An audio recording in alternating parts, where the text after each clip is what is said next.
في نهاية الستينات وبداية السبعينات في مدينة نيويورك بالتحديد عزيزي المشاهد، المغني الجامايكي كول هير دخل نوع جديد من انواع الموسيقى اللي هي الراب، صار له كلمة رايثم اند بويتري، ومن اشهر الرابر اللي موجودين في العالم. ركز عزيزي المشاهد، انا هنا قاعد اقول لك اشهر الرابر اللي موجودين في العالم، تمام؟ ما هو دولة معينة، السودان، مصر، امريكا، بتاع العالم عموما. ومن اشهرهم اللي هم دريك، امينيم، سنوب دوغ، اكس اكس تنتاسيوم، 69. المهم الرابر ده اللي عرفته كيف. تعال ان نحن نتفق تمام انه اول دخول للراب في الوطن العربي كان في نهاية التسعينات، يعني من 1950 وما قدام 1970 وكده، تمام؟ دخل الراب الوطن العربي عن طريق دولة المغرب. ايوه عزيزي المشاهد، دولة المغرب هي دخلت الراب عن طريق الوطن العربي، هي اول دولة عربية تصل للربع النهائي في كأس العالم.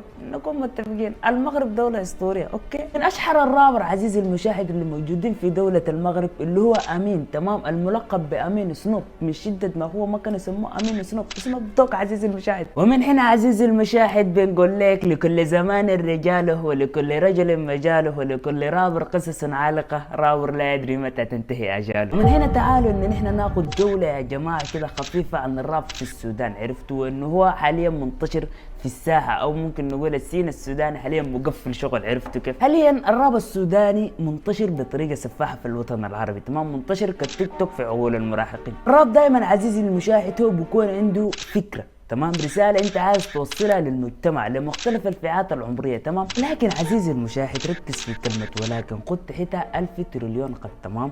70% من اغاني الراب اللي بتنزل 70% بتكون ديسات. عرفتوا؟ والديس دايما بيكون لك عباره عن مسبات، تمام؟ ما في ديس عزيزي المشاهد بتكون فيه عمليه بتاعت مدح. طيب نحن ما قلنا انه الرابر قاعد يوصل رساله او قاعد يوصل فكره، فانت لما تدس وتعمل حركات ودنيا وعالمين وبتاع اوكروروك، انت بالطريقه دي عزيزي المشاهد وصلت رساله، ولكن الرساله بتاعتك رساله سلبيه، انت حايبتها بالمال زي ما بيعملوا ناس اكس اكس تنتاسيوم 69. اكس اكس تنتاسيوم الله الرحمه والمغفره، هو انسان كافر صح؟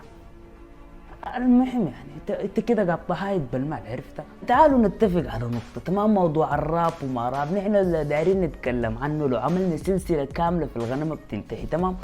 وداير اقول لكم اخر مقطع انا نزلته في القناة كان قبل 7 شهور، وهذا هو اول مقطع انا انزله من جديد بعد غياب 7 شهور يا جماعة. 7 شهور نزلت حكاية بتاعت كم مقطع بتاعت شورت، والقناة وصلت ل 100 مشترك، يعني جد حاجة كده عرفت نفتخر به. ايوه الف مبروك لنا يا جماعه 100 مشترك. وبس لحد هنا قد يكون وصلنا لنهايه الفيديو. استنى المحتوى الجاي حيكون محتوى اسطوري باذن الله. المحتوى الجاي حيكون محتوى ظابط مقفل شغل للاوكرورك. عرفت كيف؟ السلام عليكم.